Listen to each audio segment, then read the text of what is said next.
ಎಲ್ಲ ಪರಮ ಪೂಜ್ಯರ ಪಾದಗಳಿಗೆ ಗೌರವದಿಂದ ವಂದಿಸಿ ಮತ್ತು ವೇದಿಕೆಯ ಮೇಲಿರುವ ಎಲ್ಲ ಹಿರಿಯರೇ, ಆತ್ಮೀಯರೇ ಮತ್ತು ಇಲ್ಲಿ ಭಾಗವಹಿಸಿರ್ತಕ್ಕಂಥ ಎಲ್ಲ ನಮ್ಮ ಈ ಒಂದು ಸಾಮೂಹಿಕ ವಿವಾಹ ಕಾರ್ಯಕ್ರಮದಲ್ಲಿ ಭಾಗವಹಿಸಿರ್ತಕ್ಕಂಥ ಎಲ್ಲ ಬಂಧುಗಳೇ, ನಿಮಗೆಲ್ಲ ಈ ಸಿದ್ದರಾಮ ಹೊನ್ಕಲನ ಬೆಳಗಿನ ವಂದನೆಗಳು.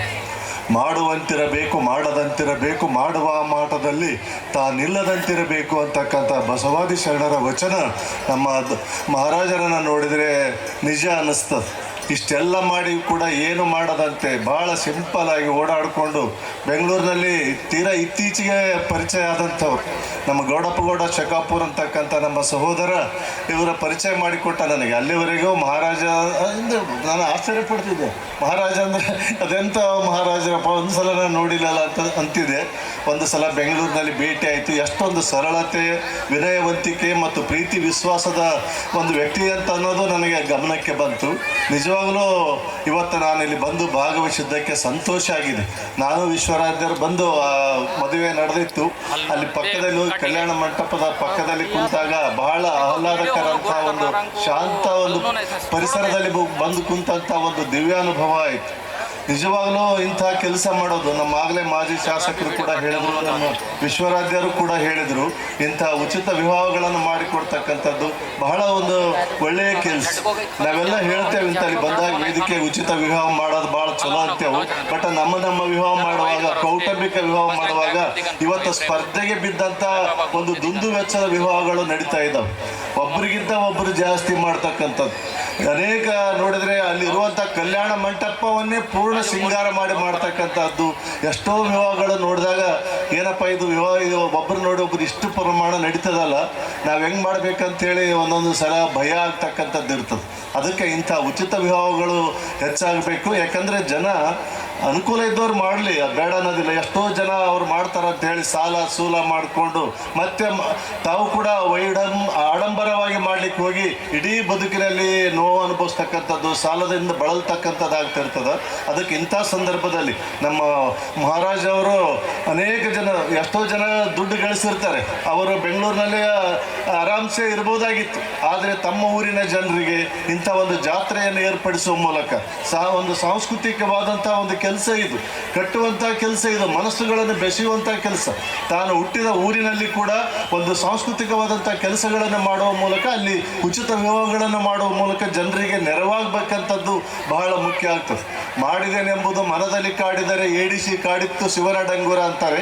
ಅಂತ ಯಾವ ಭಾವ ಇಲ್ಲದೆ ಒಂದು ಸದುವಿನಯದಿಂದ, ಅತ್ಯಂತ ಪ್ರೀತಿ ವಿಶ್ವಾಸದಿಂದ ನಾನು ಇದೊಂದು ಕಾಯಕ, ಇದನ್ನು ಮಾಡಬೇಕು ಅಂತಕ್ಕಂಥ ಒಂದು ದಾಸೋಹ ಕಲ್ಪನೆಯಿಂದ ಅವರೆಲ್ಲ ಇಷ್ಟೊಂದು ಸಾವಿರಾರು ಜನರನ್ನು ನೆರೆಸಿ ಇಲ್ಲಿ ಇಂಥ ಕಾರ್ಯಕ್ರಮಗಳನ್ನು ಮಾಡುವುದು. ಮತ್ತು ನಾಳೆ ದಿವಸ ಒಂದು ದೊಡ್ಡ ದೊಡ್ಡ ಚಲನಚಿತ್ರ ನಟ ನಟಿಯರನ್ನು ಕರೆಸಿ ಜನರಿಗೆ, ಗ್ರಾಮೀಣ ಪ್ರದೇಶದ ಜನರಿಗೆ ಮನೋರಂಜನೆಯನ್ನು ಒದಗಿಸಿಕೊಡ್ತಕ್ಕಂಥದ್ದು ಕೂಡ ಬಹಳ ಮುಖ್ಯ ಆಗ್ತದೆ. ಇಂಥ ಕಾರ್ಯಕ್ರಮಗಳು ಹೆಚ್ಚಾಗಿ ನಡಿಬೇಕು. ಮತ್ತು ಇವತ್ತೇನು 10 ಜನ ವಿವಾಹಿತರಾಗಿದ್ದೀರಿ, ನಿಮಗೆಲ್ಲ ನಾವು ನಿಮ್ಮ ದಾಂಪತ್ಯ ಜೀವನ ನೂರಾರು ಕಾಲ ಸುಖವಾಗಿರಲಿ ಅಂತ ಹೇಳಿ ಎಲ್ಲರ ಪರವಾಗಿ ಮತ್ತು ನನ್ನ ಪರವಾಗಿ ವೈಯಕ್ತಿಕವಾಗಿ ಹಾರೈಸ್ತೇನೆ. ಚನ್ನವೀರ ಕಣಿವೆಯವರ ಒಂದು ಮಾತಿದೆ, ಯಾಕಮ್ಮ ನಾವು ಆಡುವ ಮಾತು ಹೀಗಿರಲಿ ಗೆಳೆಯ, ಮೃದು ವಚನ ಮೂಲೋಕ ಗೆಲ್ಲುವುದು ತಿಳಿಯ, ಮೌನ ಮೊಗ್ಗೆ ನಡೆದು ಮಾತರಳಿ ಬರಲಿ, 3 ಗಳಿಗೆಯ ಬಾಳು ಮಗ ಮುಗಿಸುತ್ತಿರಲಿ ಅಂತ ಹೇಳ್ತಾನ. ಈ ನವದಂಪತಿಗಳು ಪತಿ ಪತ್ನಿಯ ಜೊತೆ ಬಹಳ ಒಂದು ಸದುವಿನಯದಿಂದ ಒಳ್ಳೆಯ ಮಾತಾಡಿಕೊಂಡು ಸುಂದರ ಬದುಕನ್ನು ಕಟ್ಟಿಕೋಬೇಕು. ಎಷ್ಟೋ ಜನ ತಮಾಷೆಯಾಗಿ ಮಾತು ಬರ್ತಿರ್ತಾರೆ, ಅವನ ಮದುವೆ ಆಯಿತು ಅಲ್ಲಿಗೆ ಅವನ ಕತೆ ಮುಗಿಯಿತು ಅಂಥೇಳಿ ಒಂದು ತಮಾಷೆ ಕೂಡ ಬರ್ತದೆ. ಮದುವೆ ಆಯಿತು ಅಂದ್ರೆ ಅವನ ಕತೆ ಮುಗೀತು ಅಂತಕ್ಕಂಥದ್ದು ಬಂದು ಹೋಗ್ತದ. ಅದಕ್ಕೆ ಆ ಥರ ಆಗಬಾರ್ದು.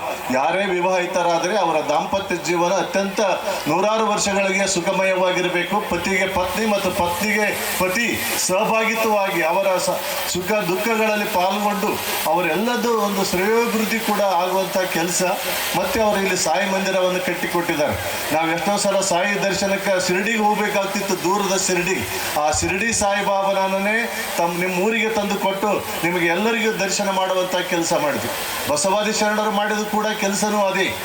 ಧರ್ಮವನ್ನು ಸಾಮಾಜೀಕರಣವನ್ನು ಮಾಡಿ ಲಿಂಗವನ್ನು ಖಾಸಗೀಕರಣ ಮಾಡಿ ಯಾವ ಗುಡಿಗುಂಡಾರಗಳಿಗೆ ನಿಮಗೆ ಪ್ರವೇಶವಿಲ್ಲ, ಆ ಗುಡಿಗುಂಡಾರಗಳಿಗೆ ನೀವು ಹೋಗದೇ ಬೇಡ ಅಂತ ಹೇಳಿ, ನಿಮ್ಮ ಕಾಲೇ ಕಂಬ ದೇಹವೇ ದೇಗುಲ ಶಿರವೇ ಹೊನ್ನ ಕಳಸವಯ್ಯ ಅಂತ ಹೇಳಿ ಧರ್ಮವನ್ನು ಸಾಮಾಜೀಕರಣ ಮಾಡಿ ಲಿಂಗವನ್ನು ಖಾಸಗೀಕರಣ ಮಾಡಿ ನಿಮ್ಮ ಲಿಂಗವನ್ನು ನಿಮ್ಮ ಕೈಯಲ್ಲಿಟ್ಟುಕೊಂಡು ನೀವೇ ಪೂಜೆ ಮಾಡ್ಕೊರಿ, ಯಾವ ಗುಡಿಗುಂಡಾರಗಳ ಹಂಗು ಬೇಡ ನಿಮಗೆ ಅಂತ ಹೇಳಿ ಹೇಗೆ ಲಿಂಗವನ್ನು ನಿಮ್ಮ ಕೈಗೆ ಕೊಟ್ಟರು, ಅದೇ ರೀತಿ ನಮ್ಮ ಮಹಾರಾಜ್ ಅವರು ಆ ಶಿರಡಿ ಸಾಯಿಬಾಬಾನನ್ನೇ ನಿಮ್ಮ ಊರಿಗೆ ಕರ್ಕೊಂಡ್ಬಂದು ನಿಮಗೆಲ್ಲ ದರ್ಶನ ಮತ್ತು ಮಾನಸಿಕವಾಗಿ ಮತ್ತು ಆಧ್ಯಾತ್ಮಿಕವಾಗಿ ಒಂದು ದೈವಿ ಅನುಭವವನ್ನು ಪಡೀಲಿ ಅಂತಕ್ಕಂಥ ಕೆಲಸ ಮಾಡಿದ್ದು ಬಹಳ ಒಂದು ಒಳ್ಳೆಯ ಕೆಲಸ ಮಾಡಿದ್ದಾರೆ. ಇಂಥ ಅವರ ಕೆಲಸಗಳು ಇನ್ನೂ ಹೆಚ್ಚಾಗಲಿ. ಅವರು ಬೆಂಗಳೂರಿನಲ್ಲಿ ಕಟ್ಟಿಕೊಟ್ಟಿರ್ತಕ್ಕಂಥ ಒಂದು ಆ ಜೀವನವನ್ನು ನೋಡಿದರೆ ಎಷ್ಟೊಂದು ಆಶ್ಚರ್ಯ ಪಡುವಂಥ ಜೀವನ ಅವ್ರದ್ದು. ಅಂಥ ವ್ಯಕ್ತಿ ಇಲ್ಲಿ ಬಂದು ಪ್ರತಿ ವರ್ಷ ಅವರೆಲ್ಲ ಬಂದು ಬಳಗವನ್ನು ಕರೆಸಿ ಎಲ್ಲ ಸಮಾಜದವರನ್ನು ಕಳಿಸಿ ಇವನಾರವ ಎನ್ನದಿರಯ್ಯ, ಇವ ನಮ್ಮ ಮನೆಯ ಮಗಂದೇನಿಸಯ್ಯ ಅನ್ನುವ ಭಾವದಿಂದ ಎಲ್ಲರನ್ನು ಅಪ್ಪಿಕೊಂಡು ಎಲ್ಲರನ್ನೂ ಕೂಡಿಕೊಂಡು ಎಲ್ಲರನ್ನೂ ಜೊತೆ ಮಾಡಿಕೊಂಡು ಇಂಥ ಅದ್ಭುತವಾದ ಕೆಲಸಗಳು ಮಾಡ್ತಾ ಇದ್ದಾರೆ. ಅವರಿಗೆ ದೇವರು ಒಳ್ಳೆಯದು ಮಾಡಲಿ.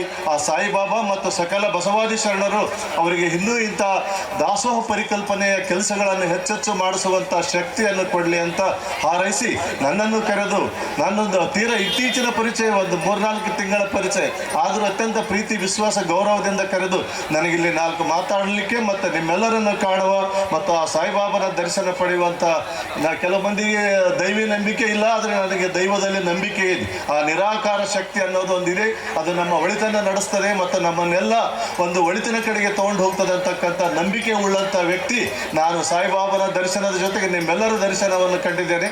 ಇದಕ್ಕೆ ಅವಕಾಶ ಒದಗಿಸಿದ ಮಹಾರಾಜ ಮತ್ತು ಅವರ ಕುಟುಂಬ, ಅವರ ಬಂಧು ಬಳಗ ಪರಿವಾರಕ್ಕೆ ಇನ್ನೂ ಒಳ್ಳೆಯದಾಗಲಿ ಅಂತ ಹಾರೈಸಿ ನಾನು ಮಾತು ಮುಗಿಸ್ತೇನೆ. ನಮಸ್ಕಾರ.